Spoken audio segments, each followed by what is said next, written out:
ಕೇಳಿ ನನ್ನನ್ನು ಉಚ್ಚಾಟನೆ ಮಾಡಲಾಗಿದೆ ಅಂತ ಹೇಳಿದ್ದಾರೆ.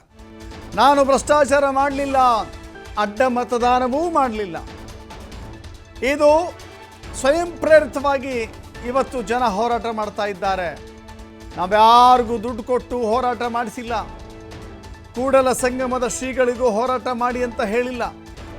ನಮ್ಮ ಸ್ವಾಮೀಜಿಗಳಿಗೆ ಹೋರಾಟ ಕೈ ಬಿಡಲು ಆಮಿಷ ತೋರಿಸಿದ್ರು. ಸುದ್ದಿಗೋಷ್ಠಿಯಲ್ಲಿ ಬಸನಗೌಡ ಪಾಟೀಲ್ ಯತ್ನಾಳ್ ಆರೋಪದ ಸರಣಿಯನ್ನು ಮುಂದುವರಿಸಿದ್ದಾರೆ. ಬಿಜೆಪಿಯಿಂದ ಉಚ್ಚಾಟನೆಯ ನಂತರದಲ್ಲಿ ತೀವ್ರವಾಗಿ ಯಡಿಯೂರಪ್ಪ ಮತ್ತು ವಿಜಯೇಂದ್ರ ವಿರುದ್ಧ ಕೆಂಡಾಮಂಡಲವಾಗ್ತಾ ಇದ್ದಾರೆ. ಹೋರಾಟದ ವಿಚಾರವನ್ನು ಇಲ್ಲಿ ಪ್ರಸ್ತಾಪ ಮಾಡಿದ್ದಾರೆ. ಬಸನಗೌಡ ಪಾಟೀಲ್ ಯತ್ನಾಳ್ ಅವರನ್ನು ಪಕ್ಷಕ್ಕೆ ವಾಪಸ್ ಪಡೆಯದೆ ಹೋದರೆ ಬಹಳ ದೊಡ್ಡ ಹೋರಾಟವನ್ನು ಮಾಡ್ತೀನಿ ಅಂತ ಕೂಡಲ ಸಂಗಮದ ಜಗದ್ಗುರು ಜಯಬಸವ ಮೃತ್ಯುಂಜಯ ಸ್ವಾಮೀಜಿ ಹೇಳಿಕೆ ಕೊಟ್ಟಿದ್ದರಲ್ಲ, ಆ ವಿಚಾರವೂ ಕೂಡ ಇಲ್ಲಿ ಪ್ರಸ್ತಾಪ ಮಾಡಿದ್ದಾರೆ. ನಾನು ಯಾರಿಗೂ ಹೋರಾಟ ಮಾಡಿ ಅಂತ ಹೇಳಿಲ್ಲ, ಆದರೂ ಸ್ವಯಂ ಪ್ರೇರಿತವಾಗಿ ಹೋರಾಟ ಮಾಡ್ತಾ ಇದ್ದಾರೆ ಅನ್ನೋದು ಯತ್ನಾಳ್ ಮಾತು. ನಾನೇನು ಕೂಡಲ ಸ್ವಾಮಿಗಳಿಗೆ ವಿನಂತಿ ಮಾಡ್ಕೊಂಡೆಲ್ಲ ನನ್ನ ಪರವಾಗಿ ನೀವು ಹೇಳಿಕೆ ಕೊಡ್ರಿ, ನನ್ನ ಪರವಾಗಿ ನೀವು ಹೋರಾಟ ಮಾಡಿಸ್ರತ್ ಎಲ್ಲಿಯೂ ಹೇಳಿಲ್ಲ. ಪಾಪ ಅವರಿಗೆ ಕೂಡಲ ಸಂಗಮ ಸ್ವಾಮಿಗಳು ಏನು ನಮ್ಮ ಮೀಸಲಾತಿ ಹೋರಾಟದಲ್ಲಿ ಪಾದಯಾತ್ರೆ ಮಾಡಿದ್ರು, ಆ ಪಾದಯಾತ್ರೆಯನ್ನು ಉದ್ಘಾಟನೆ ಮಾಡಿದವನು ನಾನೇ. ಅವಾಗ ಸ್ವಾಮಿಗಳಿಗೆ ಒಂದು ಷರತ್ತು ಹಾಕಿದ್ದೆ ನಾನು,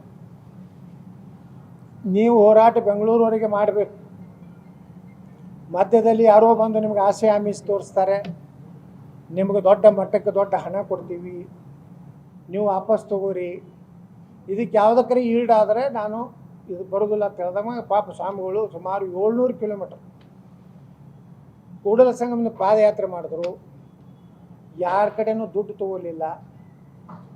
ತಕ್ಷಣ ಅವಾಗ ಹುಬ್ಬಳ್ಳಿಯ ಒಬ್ಬ ಮಹಾನ್ ವಕೀಲ ಏನು ನಿನ್ನೆ ಪ್ರೆಸ್ ಮೀಟ್ ಮಾಡ್ಯಾರಲ್ಲ, ಹರಪನಹಳ್ಳಿಗೆ ಬಂದು ಸ್ವಾಮೀಜಿಯವ್ರನ್ನ ಭೇಟಿಯಾಗಿ ನನ್ನ ಯಡಿಯೂರಪ್ಪನವ್ರು ಕೊಟ್ಟು ಕಳಿಸ್ಯಾರ, ನಿಮಗೆ ಕಾಲು ನುಸ್ತಾವ ಅಂತೇಳಿ ನೆಪ ಮಾಡಿ ಈ ಹೋರಾಟ ಇಲ್ಲದೆ ಸ್ಥಗಿತ ಮಾಡಿರಿ, ನಿಮ್ಮ ಮಟ್ಟಕ್ಕೆ ಹಂಗೆ ಹರಿಹರ ಮಟ್ಟಕ್ಕೆ 10 ಕೋಟಿ ರೂಪಾಯಿ ಕೊಡಿಸಿದ್ದೀನಿ, ಯಡಿಯೂರಪ್ಪರು ಕೊಟ್ಟಾರಲ್ಲ ಹಂಗೆ ನಿಮಗೂ 10 ಕೋಟಿ ರೂಪಾಯಿ ನಿಮ್ಮ ಮಟ್ಟಕ್ಕೆ ಕೊಡ್ತೀವಿ, ನೀವು ಹೋರಾಟ ಸ್ಥಗಿತ ಮಾಡಿರಿ, ಸುಮ್ಮನೆ ಯಾಕೆ ಹೈರಾಣ ಆಗ್ತೀರ ಅಂತೇಳಿ ಇಲ್ಲೇನು ನಿನ್ನೆ ಪ್ರೆಸ್ ಮೀಟ್ ಮಾಡೋದಲ್ಲ ಆ ಮಹಾನ್ ನಾಯಕ. ಅವತ್ತು ನಾನು ಅಲ್ಲೇ ಇದ್ದೆ, ಹರಪನಹಳ್ಳಿ ಸಭೆಯಲ್ಲಿ ಮುಗಿದ ಮ್ಯಾಗ ಇವರು ಹೇಳಿದ್ರು ಗುರುಗಳು ಹಿಂಗೆ ಬಂದಿದ್ದ, ಹಿಂಗೆ ನನಗೆ ಆಸೆ ಆಮಿಷ ಹಚ್ಚದ. ನಾ ಹೇಳಿದೆ, ಸಮುದಾಯದ ಸಲುವಾಗಿ ಹೋರಾಟ ಮಾಡ್ಲಕತ್ತೀರಿ, ಇಂಥ ಹರಿಹರಕ್ಕೆ 10 ಕೋಟಿ ಕೊಟ್ಟ ನಿಮಗೂ ಕೊಡ್ತಾರೆ ಅನ್ನೋಂಥ ಕಾರಣದಿಂದ ನೀವು ಏನಾದರೂ ಬಿಟ್ಟರೆ ನಿಮ್ಮ ಬಗ್ಗೆ ಕೆಟ್ಟ ಅಭಿಪ್ರಾಯ ಬರ್ತದೆ. ಪಾಪ ಅವರು ಯಾವುದೂ ಒಪ್ಪಲಿಲ್ಲ, ನಿಸ್ವಾರ್ಥವಾಗಿ ಇವತ್ತು ಪಾದಯಾತ್ರೆ ಮಾಡಿದ್ರು. ನಿಸ್ಸಾರ್ಥಕವಾಗಿ ಇವತ್ತಿನವರೆಗೂ ಸಮುದಾಯಕ್ಕೆ ಮೀಸಲಾತಿ ಕೊಡಬೇಕಂತೇಳಿ ಹೋರಾಟ ಮಾಡ್ತಾ ಇದ್ದಾರೆ.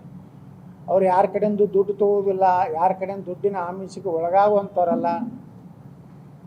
ಸಮುದಾಯದ ಯಾವುದೇ ವ್ಯಕ್ತಿ, ಅದು ಕಾಂಗ್ರೆಸ್ ಇರಲಿ, JDS ಇರಲಿ, BJP ಇರಲಿ, ಯಾವುದೇ ಸಮುದಾಯದ ವ್ಯಕ್ತಿಗಳಿಗೆ ಅನ್ಯಾಯ ಆದಾಗ ಅವ್ರ ಬಗ್ಗೆ ಪ್ರತಿಭಟನೆ ಮಾಡ್ಯಾರ.